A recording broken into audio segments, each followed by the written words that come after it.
আমার ছেলেকে যেন দেখতে পাই বাবা, আমার ছেলেকে যেন দেখতে পাই বাবা, আমার ছেলেকে আমাকে আমার হাতে দাও বাবা,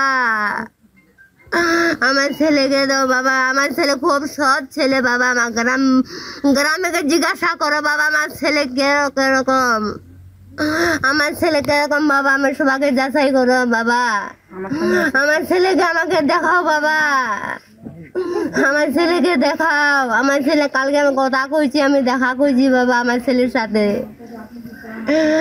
আর কি বলবো বাবা।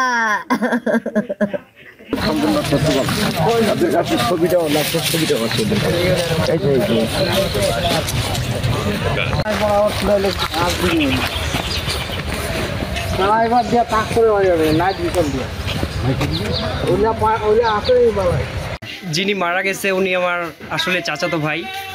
উনি ওনার পরিবারের, ওনার মা, ওনার বাবা সবাই অসুস্থ, উনি একমাত্র আয়ের উৎস ইনকাম করে তাকে খাওয়াতো আর কি। ঠিক আছে, তো আমরা এখন সরকারের কাছে একটা আবেদন জানাচ্ছি যেন ওনার লাশটা আমরা এলাকায় নিয়ে আসতে পারি এবং আমাদের এই গ্রামে যেন দাফন সম্পূর্ণ করতে পারি। জি বলেন তো। ওর উপর নির্ভর করতেছিল পুরো পরিবার, এবং পরিবারের দেখভাল ওর বাবা এবং ওর মা দুজনেই অসুস্থ, ওর একটা মেয়ে আছে, তো উনি মারা গেছে। তো এখন পরিবারের অবস্থা খুব বেশি ভালো না, আর যেন সরকার আমাদের লাশটা দ্রুত ফেরত দেয়।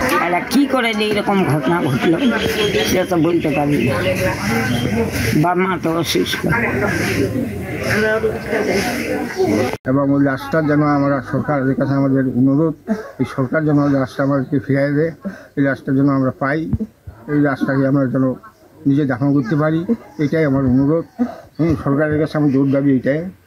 হ্যাঁ, আমার ছেলে তো অসৎ নয়, সৎ ছেলে, ভালো ছেলে, হ্যাঁ, কামাই রোজগার করে আমাদেরকে খাওয়ায়। এখন আপনার কি হবে? আপনার ছেলে তো কেমনে চলবেন এখন? এখন আমার ছেলে কাজ চক্রান্তে চলে গেছে, ওই দিক কে নিয়ে গেছে আমরা তো জানি না। কালকে আমার ছেলের সাথে আমার কথা হয়েছে,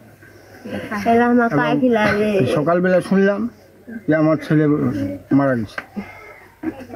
আমার নাম আনোয়ারা। হ্যাঁ জি বলেন তো। আনোয়ারা।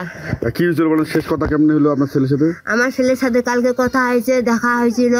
আমার ছেলেদের কোথায় গেল সেটা আর জানি না, কে দে কি করলো এটা আমি বলতে পারি না। আমার সাথে কালকে দেখা হয়েছিল, কথা হয়েছিল আমার ছেলের সাথে। আমি যেন আমার ছেলেকে আমি যদি আমার চোখের সামনে আমি বাবা দেখতে পাই। না, আমাকে কিছু বলেনি কিছু, কোথায় আমি আছি বাসায়, সে বলে কিন্তু চলে গেছে, আর আসেনি কিছু। ভালো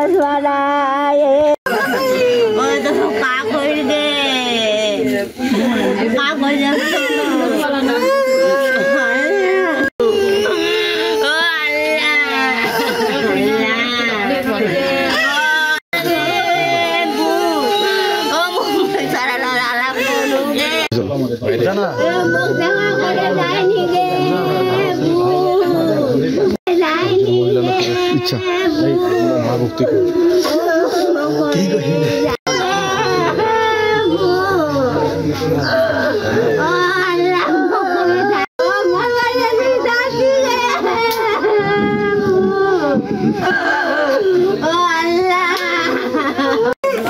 মহিলা মানুষ দাও।